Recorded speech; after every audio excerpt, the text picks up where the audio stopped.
Okay, here's a couple of good questions. First one talks about mass percent to describe a solution. So they say a nitric acid solution is 20% HNO3.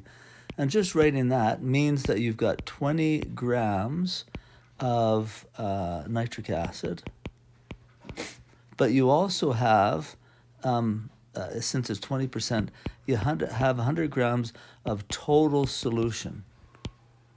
Okay, not just the water, but the whole thing is 100 grams.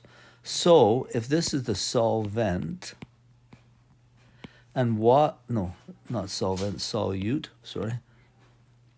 If this is the solute and the solvent is water, you got to figure out how much water you have in there. So if there's 20 grams of solute and there's 100 grams total, then it makes sense just to subtract those two, and that'll tell you how much water's in there. So you'd have 80 grams of water, and you'd have 20 grams of HNO3. That would be 100 or 20% nitric acid solution. And so there'd be a total of 100. So now I have to figure out which of those answers matches that. See, this is the one they're sort of trying to say, hey, pick that one, because it's 20%, so 20 nitric acid. But 100 grams of water, the total of that solution would be 120. And then the 20 grams of nitric acid wouldn't be 20%. So it's not that one. 20 grams nitric, 20 grams water, that'd be 40 grams total? No. 20 grams nitric acid, 80 grams water. That's what we said. Has to be that one right there. Not sure where I came up with the 40. Anyway, that was not right either. Has to be letter C. Okay. Next question, dissociation things. So potassium sulfate, to dissociate that, I have potassium sulfate. And if I dissociate that, it'll dissociate into potassium ions and sulfate ions. Make sure you're putting those charges up there. If you don't put them in there, I'll dock you marks. You can also say that it's aqueous. I'm not going to dock you marks if you don't put aqueous, but it's nice to put that in. And this potassium sulfate would be a solid, and I'm dumping it in water. So that would be an appropriate way to write that dissociation equation.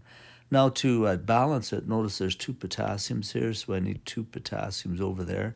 And notice I put the 2 in front, not behind there. Okay, because when these things dissociate into ions, you just write, like if you have, I don't know, chloride ion, the chloride ion you write just like this. You don't write it with a 2 underneath there.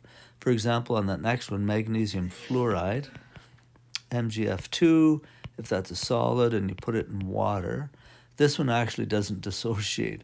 But if it were, like if you had the temperature high enough that it might dissociate, it would dissociate into magnesium stuff and fluorine stuff. Magnesium, when you look up its charge, is a 2+, and fluorine, when you look up its charge, is a minus.